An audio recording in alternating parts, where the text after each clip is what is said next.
팟캐스트란 인터넷을 통해 듣는 라디오. 이를 통해서는 모든 사람이 자신의 생각을 방송으로 말할 수 있다. 그리하여 오늘날 인터넷 강국 대한민국에는 또 하나의 여론 팟캐스트가 등장했다.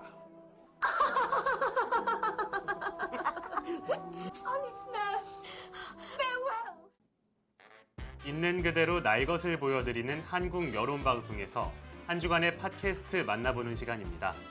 안녕하세요. 팟캐스트의 눈 김관식입니다. 팟캐스트는 쉽게 말해서 인터넷 라디오를 말합니다.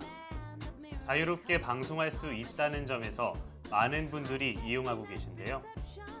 시사, 정치, 사회, 문화 등 다양한 주제와 제약 없는 시간으로 많은 분들이 팟캐스트를 통해 자유로운 방송하고 있습니다. 팟캐스트의 눈 시작합니다.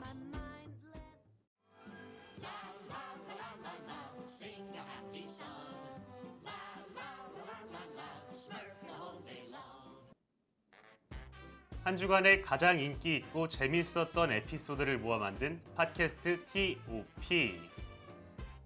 요즘같이 조금만 걸어도 땀이 나는 여름날, 뜨거운 태양을 등지고 시원한 에어컨이 있는 카페에 간다면 천국이 따로 없을 텐데요. 여러분은 카페 하면 무엇이 가장 먼저 떠오르시나요? 네, 오늘 팟캐스트 TOP의 주제는 바로 커피입니다. 알고 먹으면 더 맛있는 커피, 커피 속에 어떤 다양한 이야기가 숨어 있는지 함께 만나보시겠습니다. 첫 번째 팟캐스트, 커피 읽어주는 남자, 함께 보시죠.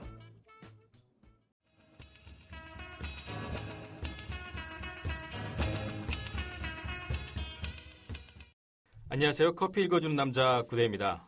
아직도 한낮에는 섭씨 30도 이상의 무더운 날씨지만 새벽에는 선선한 바람이 불어오는 것을 보니 이제 더위도 저무는 8월과 함께 조금씩 물러가는 듯합니다. 커피난 가족 여러분 힘내시고요. 지치지 않도록 맛난 거 많이 드시고 규칙적으로 가볍게 운동도 하면서 건강관리에 유의하시기 바랍니다. 오늘은 아프리카로 가볼까 하는데요. 우리나라 아프리카 최고의 전문가이며 아프리카 창업 및 교육 등을 하고 계시는 고고 아프리카의 문원규 대표님을 모셨습니다. 안녕하세요. 네, 안녕하세요. 요즘 많이 바쁘시죠? 네, 요즘 성수기다 보니까 많이 바쁜 부분이 있는데요. 예, 많은 분들이 찾고 계셔서 너무 기분이 진짜요? 좋습니다. 다행이네요. 요즘 많이 힘든데. 오늘 커피남을 빛내주기 위해서 이 자리에 해주셔서 너무나 감사의 말씀을 드립니다. 아닙니다. 이렇게 애청자에서 이렇게 출연자까지 되어서 너무 기분이 좋습니다. 감사합니다. 그렇습니까? 오늘 좋은 말씀 부탁드립니다. 아프리카 하면 여전히 우리에게는 낯선 땅인데요. 검은 대륙 아프리카는 그 이미지 또한 밝지 못한 듯합니다. 기아, 내전, 종교 간 갈등 등이 그 예인데요. 문 대표님에게 아프리카는 어떤 곳인가요? 아프리카를 처음 방문하게 된 계기는 제가 이제 2006년도에 사하라 사막 대회를 참가했는데요. 모로코에서 270km를 일주일간 달리는 대회였습니다. 대단한데요. 예. 우리가 알고 있는 아프리카 대륙은 대부분 그 기아와 전쟁 그리고 종교 갈등 등 많은 어떤 질병이 문제가 있다는 것을 알고 있습니다. 근데 제가 처음 공항에서 내려서 아프리카에 처음 도착한 공항은 그 모로코에 있는 와자자떼 공항이었습니다. 물론 황량한 그 사막 무대가 있었지만 무엇보다 중요한 거는 밝은 미소를 가진 현지 직원들과 그리고 환영 인파들로서 기분이 굉장히 좋았다는 거죠. 그렇군요. 네. 그리고요.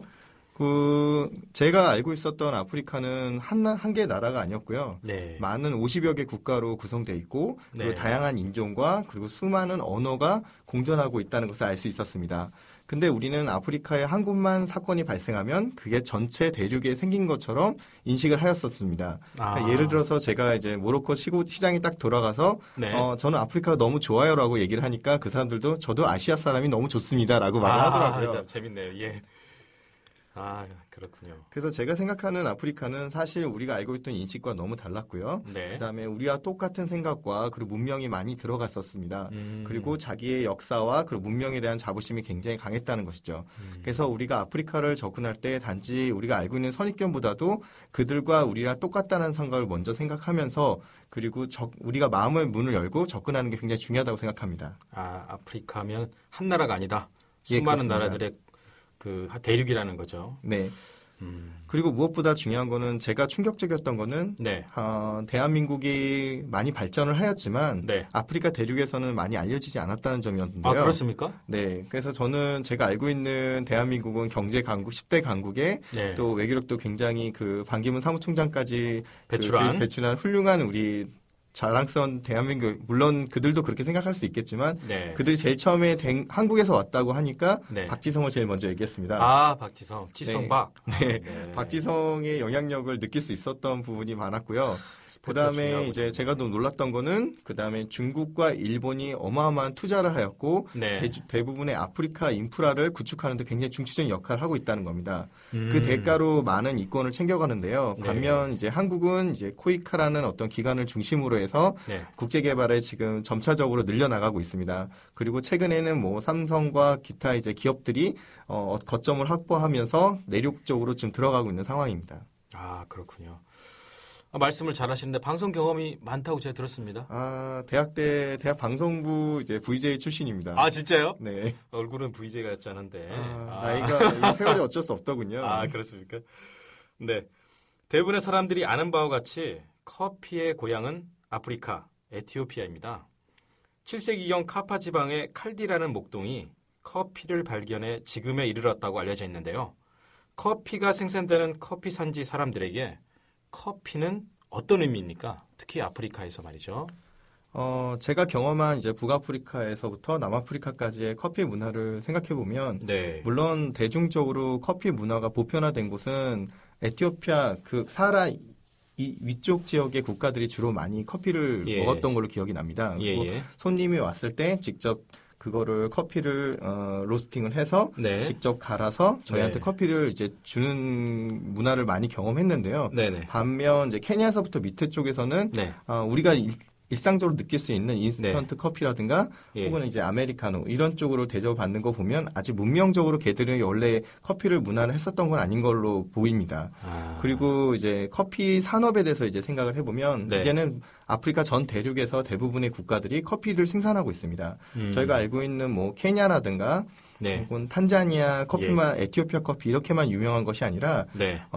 남아공에서도 생산이 되고 남미비아, 네. 짐바브웨까지도 커피가 생산되고 있었습니다. 우리에게 익숙하지 않은 거죠, 그냥. 그렇죠. 네. 아직까지 우리나라에 알려지지 않은 커피인 거죠. 네. 그리고 커피 어떤 산업 체계 자체가 네. 물론 걔네들의 어떤 GDP에 큰 영향력을 주긴 하지만 네. 사실적으로 그 농생산지에서 많은 어떤 문제를 일으키고 있는데요. 두 가지는 이제 첫 번째는 걔네 이제 주식인 옥수수라든가 대표라든가 네. 여러 가지 그런 주식 대신에 커피를 생산하다 보니까 자국의 어떤 주식 생산량이 저하되는 부분이 있었고요. 주로 먹는 음식이 테프는 뭡니까? 어떤 음식이죠? 이제 에티오피아 쪽에서 먹는 우리로 네. 이제는 조 같은 조 같은 이제 조그만 얇은 깨 비슷한 이런 건데요. 그거를 이제 쪄먹나 보죠. 따서 이제 아프리카 전반적으로 이제 그걸 시루떡처럼 네. 이제 약간 물하고 계속 반복해서 저으면서 만드는 게 있습니다. 또 이제 뭐 떡과 비슷하다고 생각하시면 됩니다. 테프요. 네, 알겠습니다. 그다음에 뭐 다른 지역은 뭐 다른 뭐 인제라라고 하죠. 테프를 가지고 만든 음식은 에티오피아에서는 인제라라고 하고요. 네. 그다음에 뭐 짐바브웨에서는 사자라고 하고요. 네. 뭐 이런 뭐 케냐에서는 우갈리라고 하고요. 그러니까 똑같은 음식이라도 부르는 게 다르단 말씀이죠. 똑같다, 비슷하지만 부르는 것도 다르죠. 그래서 이제 원료도 그 케냐 남쪽에서는 주로 이제 옥수수를 주로 쓰고 네. 이제 에티오피아에서부터 위쪽은 이제 대프를 주로 많이 사용하는 걸로 알고 있습니다. 네. 커피에 대해서 좀 많이 아시는 것 같네요. 커피뿐만 아니라 그 전반적인 그 아프리카 각 나라의 네. 주식이라든지 이런 거에 대해서도 많이 공부하신 것 같아요. 공부보다는 그냥 느꼈던 것 같습니다. 거기 가서 그들의 문화를 직접 체험하는 게 가장 중요하다고 생각했습니다. 아프리카 음식도 좋아하십니까? 그럼? 하마고기와 이제 하마고기요? 기린고기 그리고 타조고기 이렇게 먹어봤습니다. 하마고기는 익숙하지 않은 것 같은데 저도 아프리카 갔었는데 하마고기 못 먹은 것 같은데 악어나 이런 거는 좀 먹어본 것 같은데. 예, 맞습니다. 꼭 맛이 돼지고기 맛 비슷합니다. 그 하마가 돼지하고 비슷하게 생겼으니까. 예, 그래서 그런 것 같고요. 예, 되게 맛있었던 걸 기억이 납니다. 네, 기린도 좀 특이한 것 같고. 네. 우리나라에서는 절대 먹을 수 없는. 그렇죠. 그러니까 괜찮은 것 같습니다. 괜찮아요? 네, 알겠습니다. 커피와 환경 문제에 대해서 이야기를 해볼까 하는데요. 네네. 병충해로부터 커피를 보호하고 모양 등을 좋게 하기 위해서 농약을 많이 사용하는 것으로 알고 있습니다. 어떻습니까, 지금? 이거는 뭐 저희 나라에서도 과거에 그런 어떤 농사를 짓기 위해서 과도한 어떤 화학 비료라든가 네. 농약을 씀으로 인해서 네. 어떤 토양에 어떤 오염되는 부분이 있었는데요. 네. 지금 아프리카에서는 더 많은 커피의 생산을 하려고 노력하다 보니까 네. 그런 문제점이 발생하게 되는 거죠. 아. 그러니까 저희가 알고 있는 이제 커피가 알갱이가 크다거나 혹은 네. 이제 뭐 색깔이 너무 윤기가 잘 난다든가 네, 모양이 좋고. 예, 그런 것들은 아마 많이 생각했을 때는 이제 농약을 많이 썼다고 생각할 수 있죠. 그리고 이 농약으로 인해서 그 농장에서 일하고 있는 사람들의 어떤 신체적인 어떤 부작용이나 이런 부분이 건강이 다 심각합니다. 좋다. 그래서 이런 것들을 사실 이제 촬영하려고 안에 들어가 보려고 해도 이제 그 농장주라든가 어떤 네. 그 메이저 회사들이 그런 걸 가로막고 있다고 생각합니다. 취재 자체가 또 불가능한 거네. 다큐나 이런 거 만들기도. 예, 사실 촬영하러 들어갔었지만 그걸 거부를 당했고 그리고 몰래 촬영하다가 봉변도 당할 뻔한 적이 있었습니다. 그렇겠죠. 그거 나가면 큰일 나니까. 예. 좀 모양이 예쁘다고 좋은 것만은 아니네요. 그만큼 또 농약을 많이 사용하고. 예, 그렇습니다. 현지인뿐만 아니라 그걸 소비하는 소비자들에게도 좀 안 좋으니까요. 예, 맞습니다. 네. 좀 잘 해결됐으면 좋겠네요. 네. 네, 유기농 커피가 요즘 인기입니다. 시중에 유통되는 아프리카 산지별 유기농 커피는 농약을 사용하지 않은 커피인가요? 정말로? 어떻습니까? 우선 현지에 있는 이제 유기농 농장을 이제 잠비아 쪽하고 네. 이제 탄자니아 그리고 케냐 쪽을 방문했었는데요. 네. 우선은 유기농 농사를 짓기 위해서는 이제 자체적으로 그들이 생각해서 한 거는 거의 없었고요. 네. 대부분은 이제 유럽 쪽이나 미국 쪽의 이제 국제 기구에 의해서 네. 그런 공정 커피를 생산하기 위한 어떤 기준 매뉴얼과 그 담당자가 파견돼서 이제 농사를 짓고 있습니다. 근데 그럼 다 감시한다 이거네요. 관리를 하고. 100% 감시는 못하지만 이제 채취가 끝나고 나서 이제 사람들이 최종 샘플을 가지고 이제 검사를 하는 겁니다. 근데 정말 농장주가 그 규칙을 잘 지켰는지 안 지켰는지는 우선 테스트를 해보고 나서 거기서 통과된 커피만 이제 공정 커피로 인정이 돼서 해외에 수출이 되고 그리고 그 농장주가 그 규격을 맞추지 못했던 농장부는 기존의 이제 커피들과 이제 농약을 사용한 다른 농장주가 생산한 커피들과 섞여서 국제 거래소로 통해서 유통이 되고 있습니다.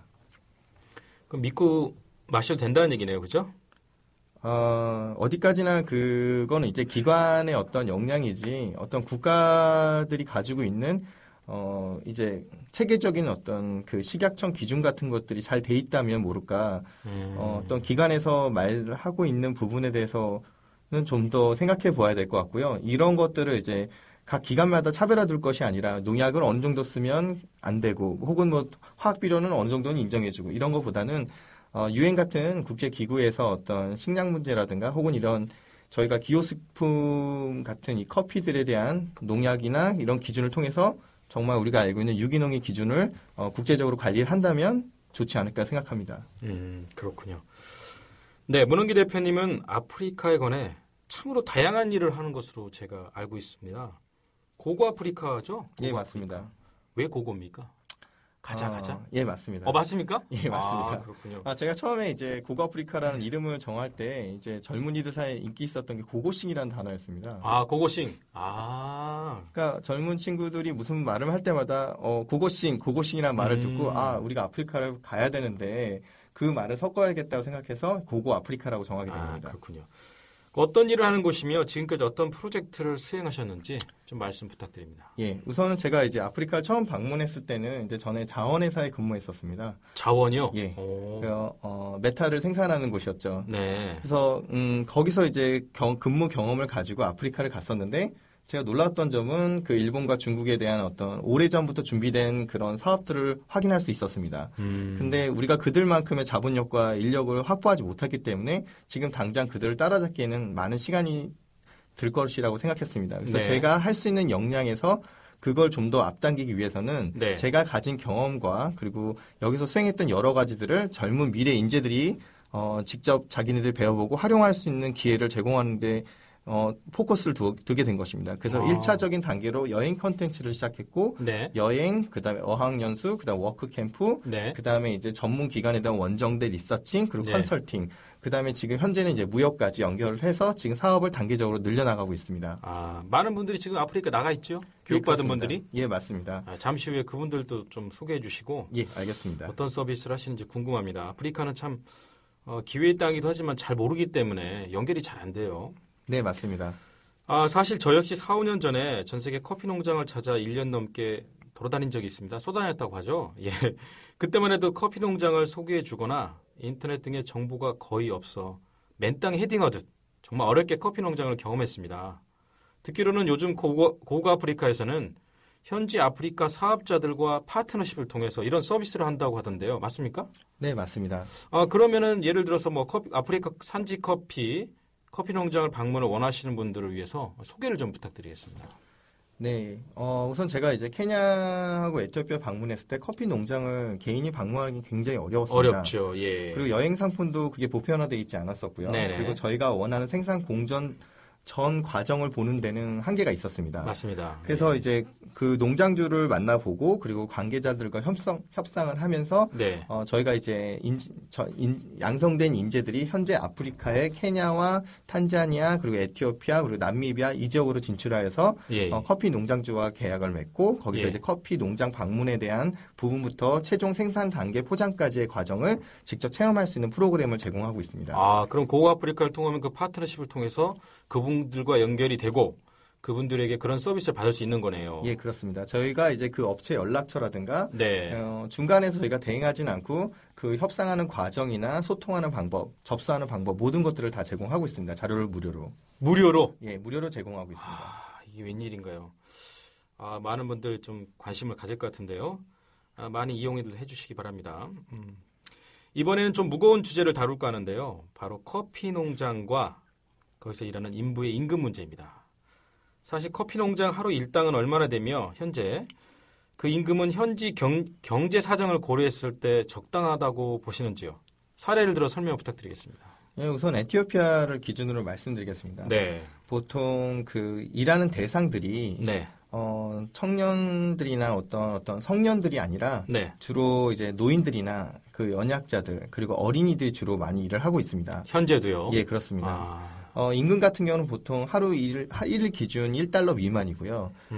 근데 왜 이 커피 농장으로 사람들이 일할 수밖에 없는지 그 첫 번째 이유는 커피 농장은 이제 메이저급 큰 회사들이 진출하다 보니까 인건비에 대한 그 부분이 고정적이고 균일하게 제공이 되고 있습니다. 그리고 유사한 어떤 인건비를 받을 수 있는 어떤 토목이라든가 그다음에 어떤 채소류, 그다음에 그 친구들의 어떤 주식을 생산하는 과정에서는 때로는 임금이 체불되거나 그런 부분이 많기 때문에 그렇군요. 이런 노약자들이나 어린이들이 그 커피 농장을 선호하는 이유는 바로 그 부분입니다. 근데 이 커피 농장에서 일하고 있는 노약자들이나 그다음에 어린이들의 가장 큰 문제점은 사회의 문제로 연결이 되는데요. 네.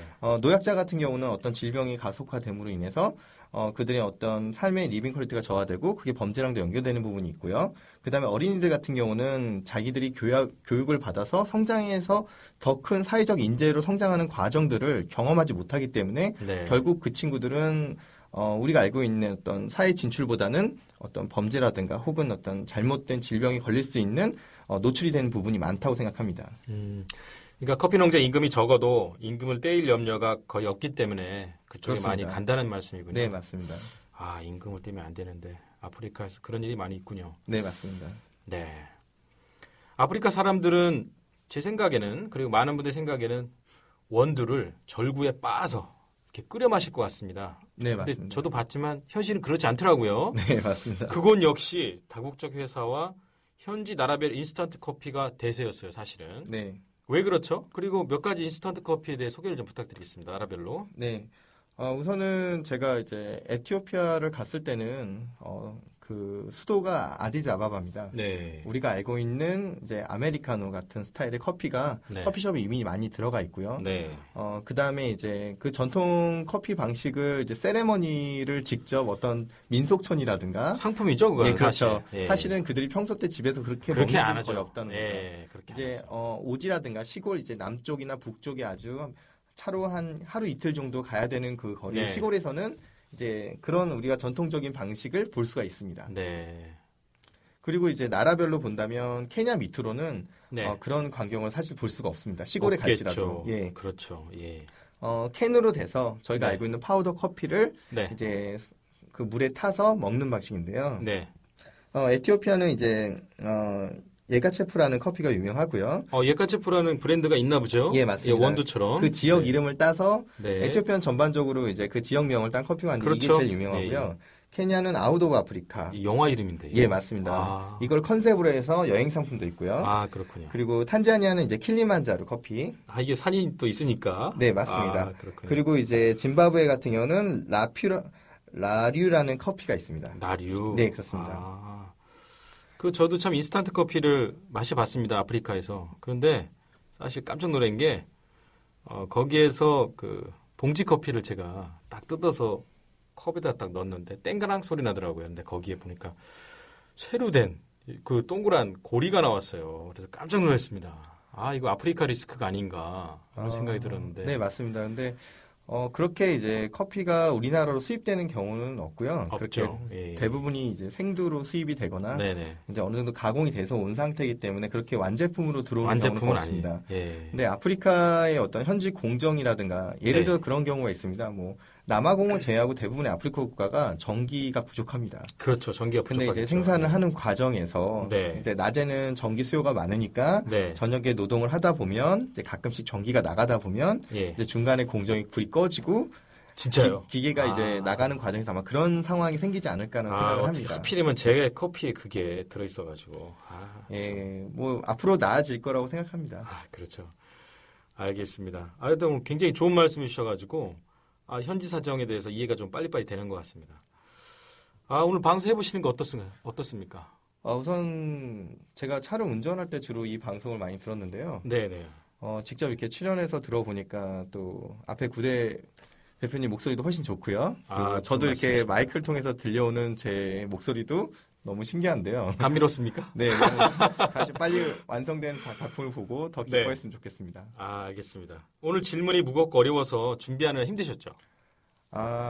걱정이 많이 됐습니다. 사실 앞에 분들이 너무 유명하시고 훌륭하신 분들이 많아서. 네네. 하지만 제가 즐겁게 이 시간을 보내고 가면 이제 시청자들이나 초대해주신 분들 모두가 감사하다고 생각할 거라고 생각했습니다. 고맙습니다. 알차고 생생한 정보 오늘 주셔서 너무 고맙고요. 다음에 또 기회 만들어서 출연 한번 부탁해도 될까요? 영광입니다. 예, 다음에도 아프리카 관련해서 좋은 콘텐츠가 있으면 우리 문헌기 대표님 모시고 좋은 시간 갖도록 하겠습니다. 네, 지금까지 커피 이걸 준 남자 구대회 문헌기였습니다. 예, 감사합니다.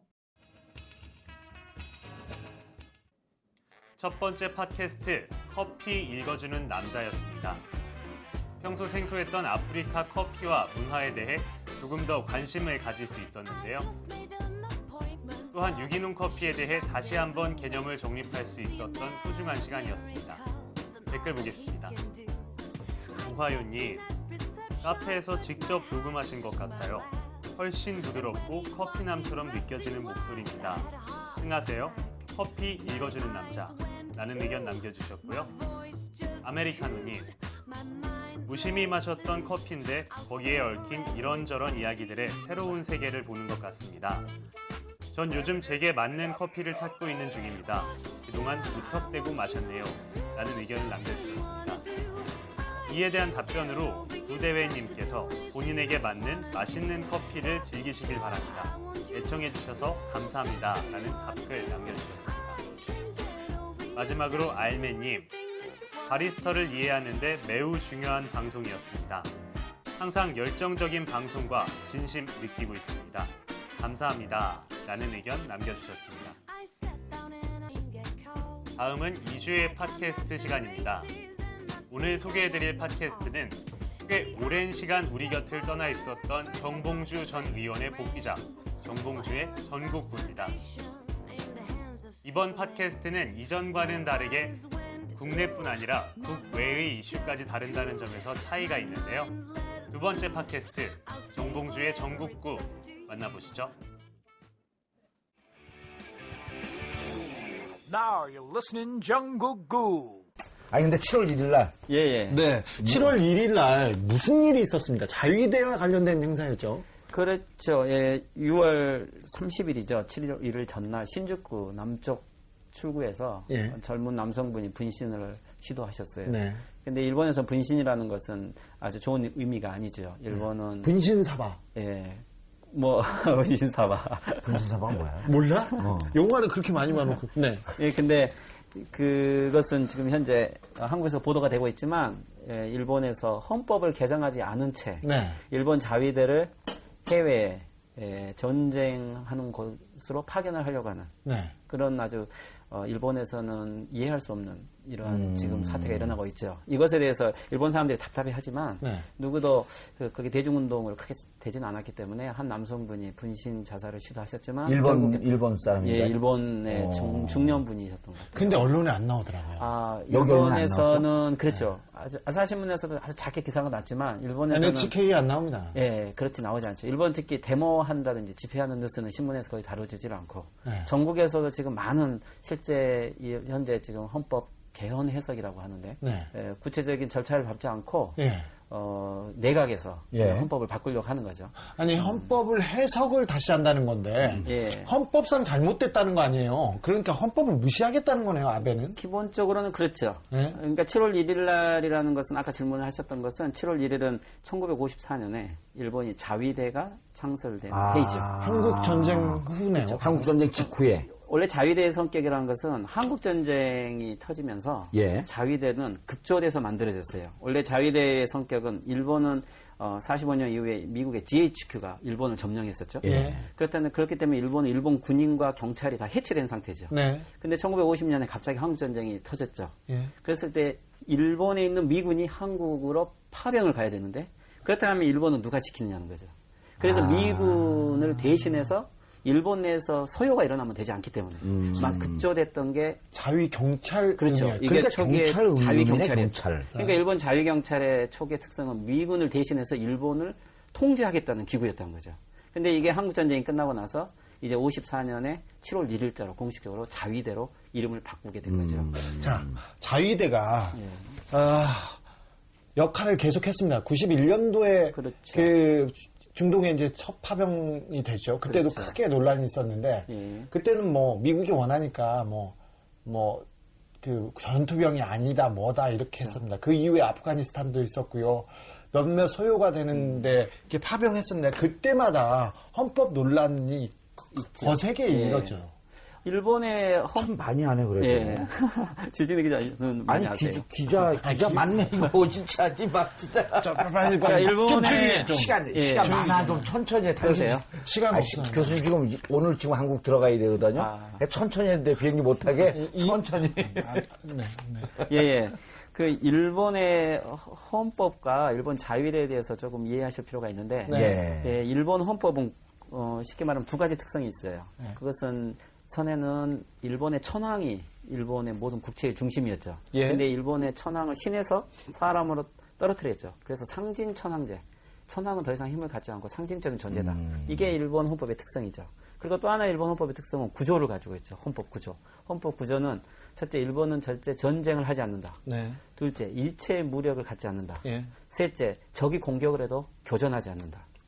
그러니까 이것은 말하면 칸트의 영구 평화론에 그렇죠. 입각한 정도로 굉장히 철학적인 일본은 철학적인 아주 좋은 헌법을 가지고 있는 거죠. 그게 예. 일본 지식인의 예. 자존심이었어요. 어찌 보면.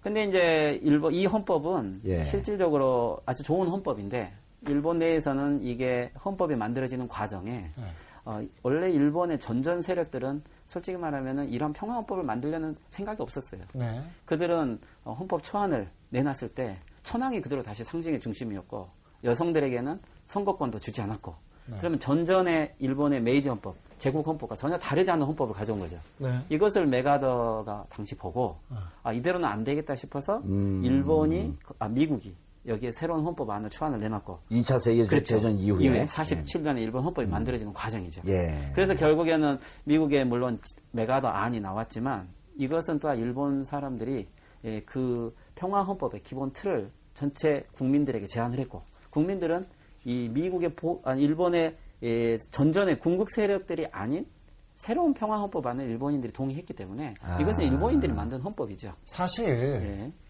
일본의 왕은 전범의 우두머리 아닙니까? 그렇죠. 그 전범의 우두머리를 살려주고 이 헌법을 대신 준 거죠. 그것은 어떻게 보면은 그렇죠. 교섭을 한 거죠. 네. 일본의 천황을 전범으로 기소하지 않기 위해서 그런다면은 또한 이 아시아 국가들 중에서 봤을 때는 일본을 왜 처벌하지 않느냐.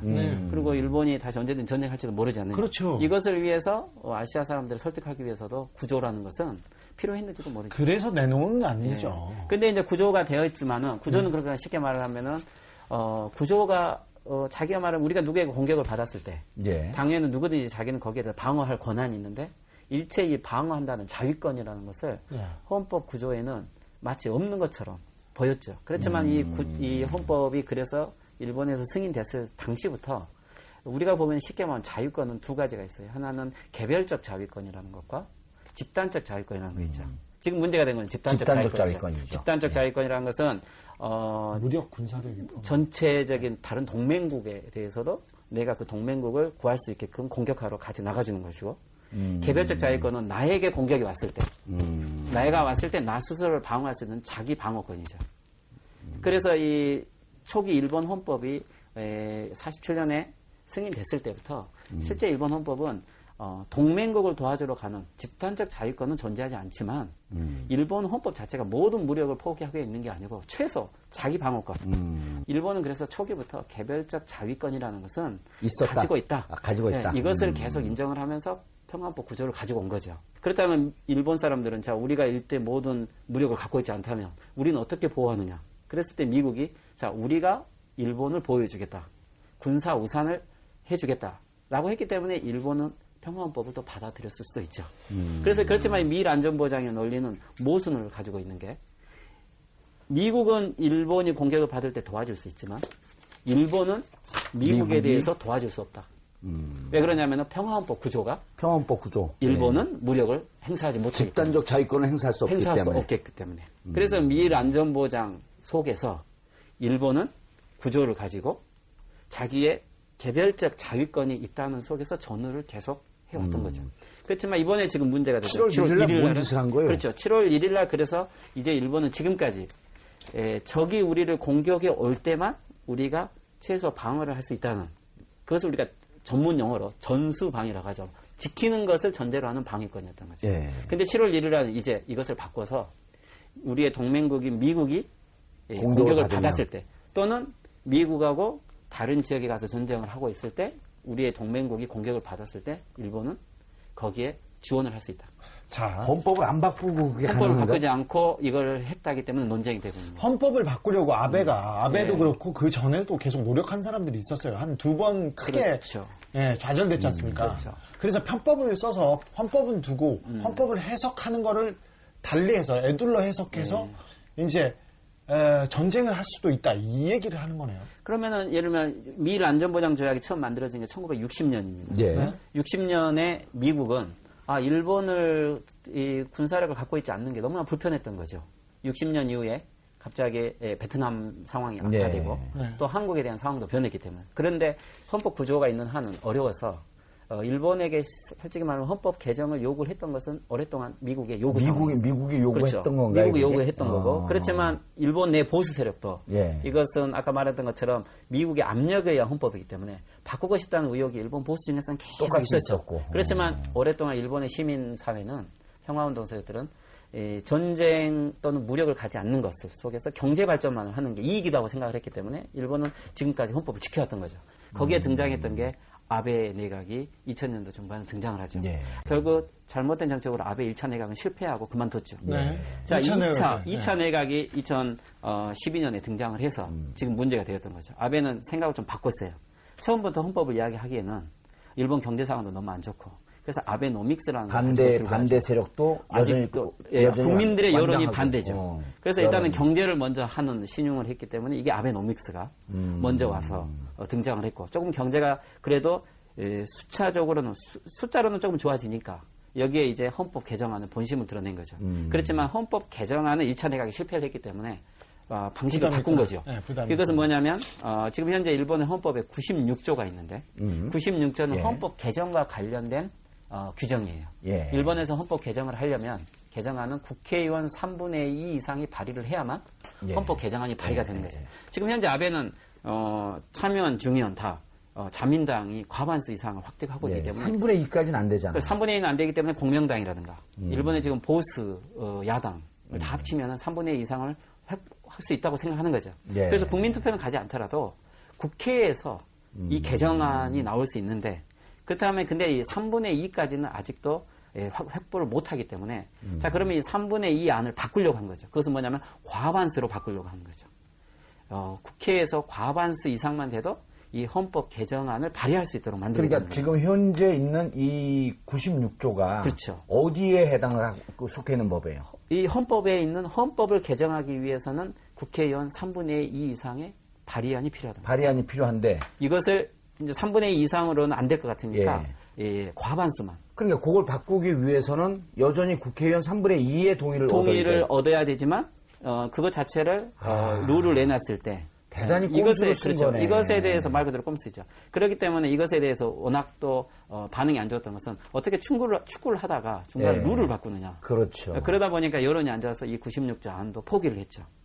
그러다 보니까 이제 유일하게 남은 수단이 내각에서 장관들끼리 모여서 헌법 개정에 거의 해당하는 지금 현재 일본의 이 집단적 자위권이라는 안을 헌법 개정까지는 못 갔기 때문에 자위대를 해외에 파병하는 형태를 내각에서 결정하겠다. 아니 그게 가능한 거 이게 법을 바꾸지 나온 않고? 법을 바꾸지 않고 그렇죠. 어떻게 가능하지 그게? 내각에서 결정을 하겠다는 것도 그래서 이제 이것은 일본 내에서도 지금 입헌지를 가지고 있는 일본 사회 내에서는 논쟁이 많은 겁니다. 어떻게 국회 결의도 없이 법을 무시하고 헌법도 개정하지 않고 어떻게 헌법이 제한하고 있는 헌법이 제한하고 있는 내용을 내각에서 바꾸려고 내각 하느냐. 결정만으로 할 수 있느냐. 이것은 여러 가지 쉽게 말하면 우리나라 헌법을 대통령 선거제가 되어 있는데 내각에서 박근혜 대통령 이후에 내각에서 그냥 결정을 해서 간선제로 바꾸겠다. 장관 내각이라고 하는 것은 장관들이 몇 명 모여서 간선으로 바꾸겠다. 이런 거나 다를 바 하나 없는 거예요. 바가 없는 결정을 한 거죠. 그렇지만 이제 이 아베 내각도 바보가 아닌 게 이 내각 결정이 갖고 있는 효력이 헌법의 지금 현재 이념, 즉 개별적 자위권을 일본은 가지고 있고 그리고 또 일본의 헌법에서는 집단적 자위권에는 지금 제한을 하고 있지만 몇 가지 조건에 한해서 이 집단적 자위권을 행사할 수 있는 것이 현재 일본 헌법 전문에는 보장되어 있다. 즉 그것은 뭐냐면 일본의 국민의 생명이 위협되고 있다든지 즉각적인 위협이 있다든지 이런 부분이 있는 몇 가지 새로운 조건 속에서 일본은 집단적 자유권도 보장할 수 있다라는 해석을 해버린 거죠. 교수님, 일본이 수많은 전쟁의 역사가 있었습니다. 그렇죠. 사실은 일본은 평화헌법을 가져도 되는 것이 일본까지는 안 왔지 않습니까? 한국도 안 오고 중국도 안 오고 그렇죠. 미국에서 왔습니까? 그러지 않았습니다. 근데 이 친구들이 진주만 갈 때도 그랬고 저기 한국 올 때도 그렇고 중국 본토로 갔을 때도 명분이 그런 거 아니었습니까? 거기에 있는 일본 사람들. 그렇죠. 거기 있는 일본 사람들을 구하려 간다. 거기에 있는 뭐 우리의 그 재산을 보호하러 간다. 아니면 뭐 중국 본토로 가려니까 길을 비켜라. 그리고 그렇죠. 저기서 중국에서 우리를 치려고 하기 때문에 중국을 갖고 전쟁을 해야 된다. 그래서 니네들은 뭐 이런 길을 비켜줘라. 이게 말도 안 되는 명분을 가지고 자위권이라고 얘기를 하면서 전쟁을 일으켰던 역사를 가지고 있지 않습니까? 그렇죠. 세계대전도 이렇게 일으킨 거 아닙니까? 두 번째 팟캐스트 정봉주의 전국구 중 일본 자위권에 대한 내용이었습니다. 요즘 이슈가 되는 내용을 보다 다양한 시각에서 바라볼 수 있었던 좋은 시간이었네요. 댓글 보겠습니다. 이충무공님, 잘 들었습니다. 앞으로도 잘 부탁드립니다. 공주 형님 파이팅! 이란 의견 남겨주셨고요. 난지사님, 매회 진짜 버릴 게 없는 방송! 이라면서 짧고 굵게 의견 남겨주셨습니다. 마지막으로 왔다리 갔다리님, 답변에 좀 더 시간을 할애했으면 참 좋았을 것 같네요. 1시간 분량이 넘어서 그런가요? 아쉽지만 어쨌든 최고입니다. 라는 의견 남겨주셨습니다.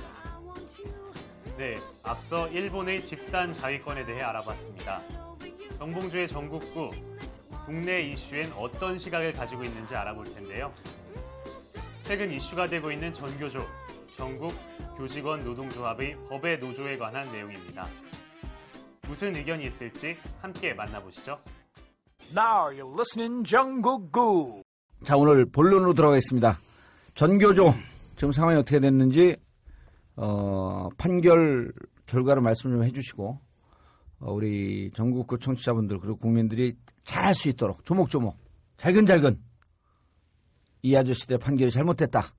것을 씹어주시기 바랍니다. 6월 19일 날 정교조가 법의 노조가 되었습니다. 근데 사실 작년부터 정교조는 법의 노조가 아니라 너희가 법의 노조를 만들려 한다면 우리는 헌법 노조의 길을 가겠다라고 선언을 했었고요.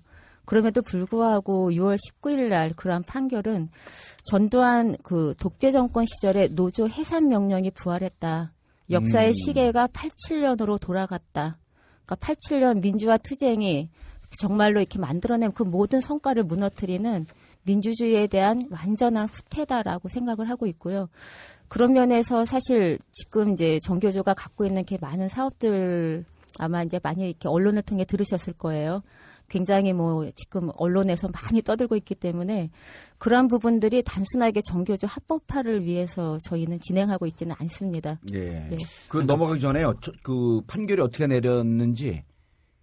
판결은 이 노조법에 그 근로자 아닌 사람을 조합원으로 가입시킨 경우에는 그 노조로 보지 않는다는 규정이 있는데 그 부분이 이제 그 규정 자체가 원래는 사용자들이 그 근로자를 위장시켜서 좀 침투시켜서 노동조합 위장 노조를 만드는 것을 방지하기 위한 거예요. 예. 그렇게 되면 노동조합의 자주성을 침해하기 때문에 그래서 그렇게 돼 있거든. 근로자가 아닌 자는 노동조합에 가입 못하게 돼 있어요. 예.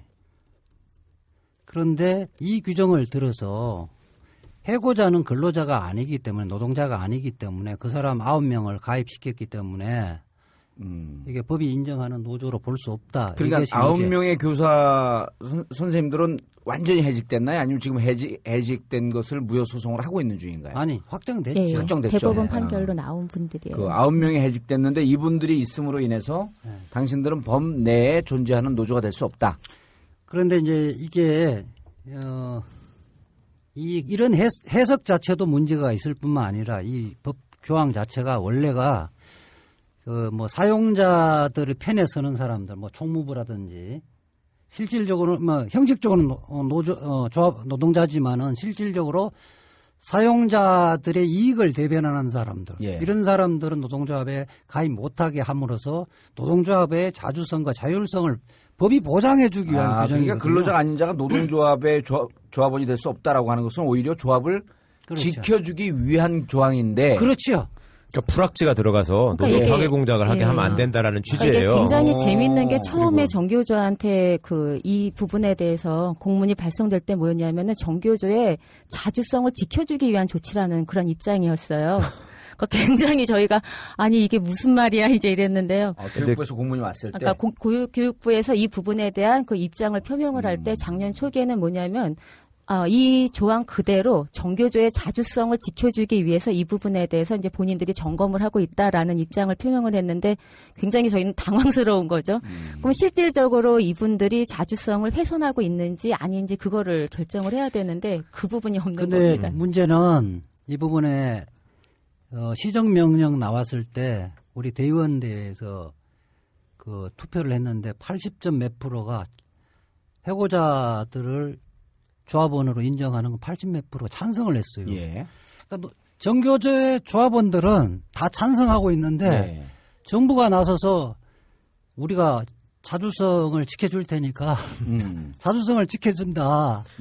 우리가 봤을 때는 이 사람들 조합원 가입시키니까 자주성을 침해한 거였으니까 노조 인정할 수 없다. 이런 논리예요. 자, 그러니까 근로자가 아닌 자가 조합원이 될 수 없다라고 하는 것은 사실은 뿌락치가 들어가서 그렇죠. 노조 파괴 공작을 하지 못하게끔 실질적으로 그렇죠. 노조의 자주성을 지켜주기 위해서 있는 규정인데 전교조 활동을 하다가 해직된 교사 9명이 있음으로 인해서 당신들은 이 법 내에 존재할 수 없다. 그래 그분들 그렇죠. 조합에서 제껴라. 전교조의 자주성을 침해하고 있기 때문에 우리가 전교조를 인정할 수 없다. 이거 말이 안 돼요. 그러니까 이제 전교조에서 총회에서 했더니 80.9%인가 80.9%가 그분들이 우리 조합원 맞다. 그렇죠. 그리고 또 하나는 중요한 게 국제노동기구에서는 그렇죠. 공부상한이에요. ILO라든지 OECD 가입 국가에서는 해고자를 조합원으로 인정하지 않는 나라가 없어요. 그러니까 예컨대 그 OECD 국가라든지 한 170개 국가에서 유일하게 이런 법이 있거든요. 그러니까 논란의 대상도 아니에요, 이거는. 그러니까 예를 들자면 간통죄 같은 거는 있는 나라도 있고 없는 나라도 있고 그 나라의 수준이나 뭐 도덕관념이나 이런 거에 따라서 다르잖아요, 조금씩. 이거는 그런 것도 아니에요. 그러니까 이거는 말도 안 되는 거야. 그러니까 딴 데서는 아무도 이런 식의 해석을 하는 데가 없는 거죠, 세계적으로. 역시 2대 사법위원장 훨씬 더 깔끔하다. 코트 기관을 얘기할 때 헷갈렸어. 왜 해고자 부분을 조합원으로 인정해야 되냐면 노동조합 활동을 하다 보면 사용자로부터 탄압받는 게 뭐 최고 탄압받는 해고잖아요. 그렇죠. 그리고 우리나라가 이거를 조합원을 인정하지 않으면 적극적으로 활동하는 사람은 어떤 행위거든 해고를 시켜버리거든요. 그렇죠. 노조 탄압을 법이 정당화시켜준 건 말이 안 되는 거죠. 그러니까 이 상황에서 이제 요번에 7월 3일자로 저희가 이제 해직의 길을 걷게 되면 저희도 다시 조합원 자격이 박탈되고 그러니까 집행부들을 다 해고시켜버리면 약화시킬 수 있다는 거예요. 그래서 전 세계적으로 이건 개념상 해고자를 조합원으로 인정 안 하는 건 말이 안 되는 거예요. 이거 설득력 있네 이제. 말이 안 되는 거고 여기에 근로자가 아닌 자 중에 예컨대 교사나 교원들이 아닌 사람 경찰을 그쪽에 뭐 갖다 놓으면 이거는 좀 문제가 될 수 있는데 원래 교원인데 활동을 하다가 해고되거나 뭐 이런 사람들인데 그렇죠. 그 나라 그 정치적 상황이나 이런 거에 따라 갖고 탄압 받고 해고될 수도 있고. 그렇죠. 근데 이게 또 조금 다른 게요. 작년에 저희가 외신 기자회견을 했을 때 기자들이 이 질문을 했어요. 그러니까 이 해직자라는 개념이 뭐냐. 그러니까 저희는 처음에 이 통역이 잘못됐다 이제 막 이랬는데 그게 아니라 퇴직자냐, 그러니까 한마디로 이제 정년 퇴임하신 분들이냐 이러면서 계속 묻는 거예요. 그래서 저희가 막 설명을 했더니 너무 놀라는 게 교육운동을 하거나 노동조합 활동을 하다가 사람이 해직된다는 거냐. 그러니까 그런 사례 자체가 없다는 거죠. 그렇죠. 왜 상상을 할 수 없는 일이라니까 정말로. 그러니까 정말로 진짜 국제적인 수치인 겁니다 지금. 그리고 이제 또 하나가 사실 2004년에 이게 이미 대법원 판례가 나왔거든요. 그러니까 뭐냐면은 해고자를 하더라도 초기업 노조에서 그러니까 조합원 자격을 인정한다라고 하는 판결이 나왔기 때문에 바로 2004년에 교원노조법하고 노조법이 바로 국회에서 개정했어야 되는 거예요. 근데 이 게으른 국회의원들 때문에 그 피를 지금 정교조가 받고 있는 겁니다. 노조를 좀 설명하면 예컨대 산별노조라든지 산별노조를 생각하시면 돼요. 산별노조 같은 경우 단위가 아니고 그렇죠. 그래서 산별노조 같은 경우는 우리 대부분 판례에서도 이제 뭐 교원이 되려하는 사람, 노동자가 되려하는 사람, 해고자들도 이 부분은 포함한다 인정을 하고 있거든요. 노조원으로. 그런데 이번 1심 판결은 이거는 산별노조하고 다르다는 논리가 골 때리는 거죠. 이게 이 정교조 같은 경우는 한 학교별로 지부가 있는 게 아니잖아요. 그렇죠. 지역별로. 시도별로 이렇게 구성되어 있기 때문에 실질적으로 다 산별노조의 실질을 갖고 있는데 교육의 특수성 때문에 그거로 같이 볼 수 없다는 건데 교육의 특수성은 판사 자기들이 판단하는 것이 아니고 노조로 인정할 것인가 말 것인가만 판단하는 건데 그 교원들은 노동자이고 그 노동조합을 구성할 수 있는 자기 권리가 있는 건데 판사가 판단할 문제가 아니죠. 그러니까 2004년도에 대법원 판례가 이런 경우에도 노조원이 될 수 있다라고 했는데 교원노조법이 개정이 안 됐다는 거 아니에요? 그 2004년 몇 월쯤에 그게? 그게 지금 달수는 제가 정확히 기억이 안 되는데 아마 10월, 11월 정도일 것 같고요. 자, 그럼 교원노조법을 개정을 하게 되면 문제가 없어지는 거 아니에요? 명확히 없어지고 지금 현재 법의 해석하더라도 이렇게 해석할 수가 없어요. 이렇게 해석할 수 없다. 지금 국회에서 그러니까 교원노조법 어떻게 진행이 되고 있나요? 심상정하고 한명숙 총리가 아마 법안했는데 한 2년간 지금 잠자고 있는 것 같아요. 작년에 4월에 올라갔죠. 2012년에. 작년에 새로 냈던 법안이 그러니까 뭐냐면은 교원 자격증을 가진 자라고 하는 상태로 이제 한명숙 의원이 낸 그 법안이 있고요. 지금 이제 새정치연합 쪽에서는 요걸 당론으로 결정하겠다. 그래서 이제 그 정도 약속은 하고 있는데 일단 환노위의 구성 비율이나 이런 걸 봤을 때 만만치는 않아 보여요. 이게 교원뿐만 아니라 전 세계적으로도 교원이 되려는 자도 원래 조합원들은 다 인정하고 있죠. 그럼요. 사실 미국 같은 경우는 아무런 자격 요건이 없거든요. 그러니까 학생이나 아니면 학부모나 시민들도 그냥 동의하면 가입하고. 우리 청년 유니언 있잖아요. 청년 유니언. 예. 청년 유니온이 지금 정식 노조 아닙니까? 그분들이 직장이 없어요. 예. 그렇죠. 그런데 왜 노조원이에요? 그러면 그분들은 그러니까 이게 하나도 앞뒤가 안 맞는. 그 다음에 이제 판결의 또 쟁점이 이 법의 노조를 선언할 수 있는 경우가 노조법 시행령 9조 2항에 규정돼 있어요. 예. 그런데 이 9조 2항이 원래가 이제 노조법 자체에 원래는 행정 처분으로 노조 해산 명령을 할 수 있도록 돼 있는데 이 6월 항쟁 거치면서 87년 11월 달에 삭제시켰어요. 그런데 89년도에 노태우 정부에서 이게 법을 개정을 하려니까 여소야대니까 개정을 못 하잖아요. 네. 그러니까 대통령령에 이 부분을 신설하는 거예요. 꼼수로. 그래서 이것은 원래 그 시행령이라는 것은 법률의 위임이 있어야 되는 거거든요. 그렇죠. 법 범위 안에서 그것을 그렇죠. 집행하는 시행령을 만드는 거 아니에요? 그러니까 법에 기본적으로 법의 노조 통보 권한을 부여되어지면 그거를 구체화하는 것이 시행령에 있는 거잖아요. 의원님 해보셨으니까 알잖아요. 그 눈을 부릅뜨고 원래 그렇게. 그런데 이 1심 판결은 이거는 뭐 노조법의 여러 가지 해석상 기본적으로 아까 좀 근로기준법 노동자가 아닌 사람은 기본적으로 노동조합을 인정하지 않는 게 법 전체가 녹아가 있다. 그거를 구체화하는 것이 9조 2항이다 이렇게 이제 해석을 하고 있는데 이것은 법 해석을 넣으면 법 창조 행위죠. 자, 그러니까 이 그 해직된 분들이 조합원으로 있기 때문에 문제가 된다라고 하면서 이거를 고발했을 거 아니에요? 정부 측에서 고발한 건가요? 그냥 통보를 했죠. 통보했죠. 네, 공문 하나 보내가지고. 시정명령을 내렸는데 정교조는 응하지 않았고 그렇죠. 응할 수가 없는 거죠. 전 세계적인 그 추세가 그 역행하고 있는 거기 때문에 그러니까 고발하고 재판이 붙은 이유가 있을 거 아니에요.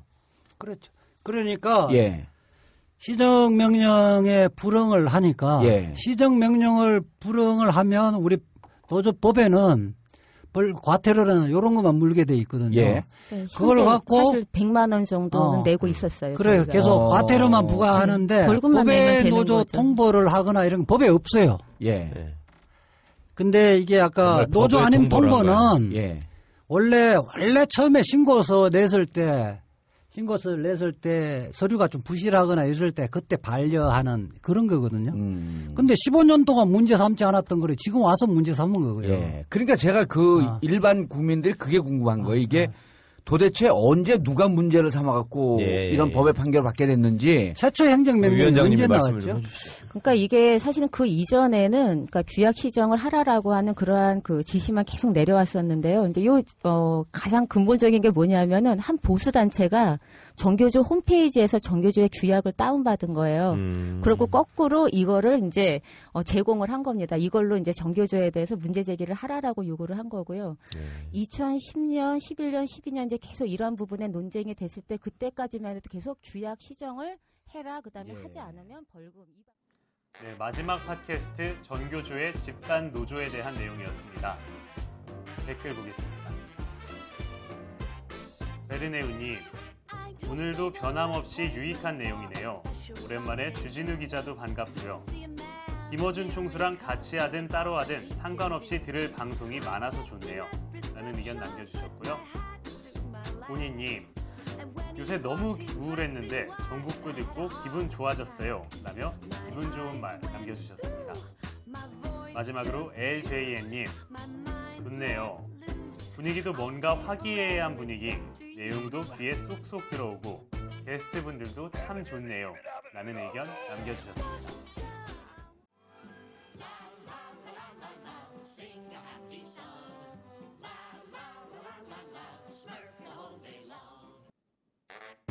네, 오늘 팟캐스트에는 즐겁게 들으셨나요?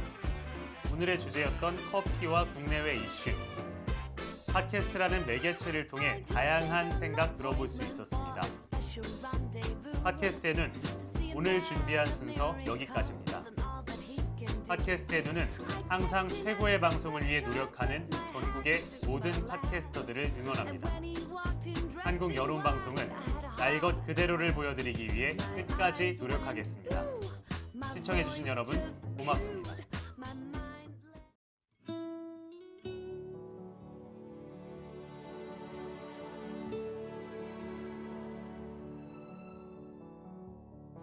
어디쯤 와 있는 걸까?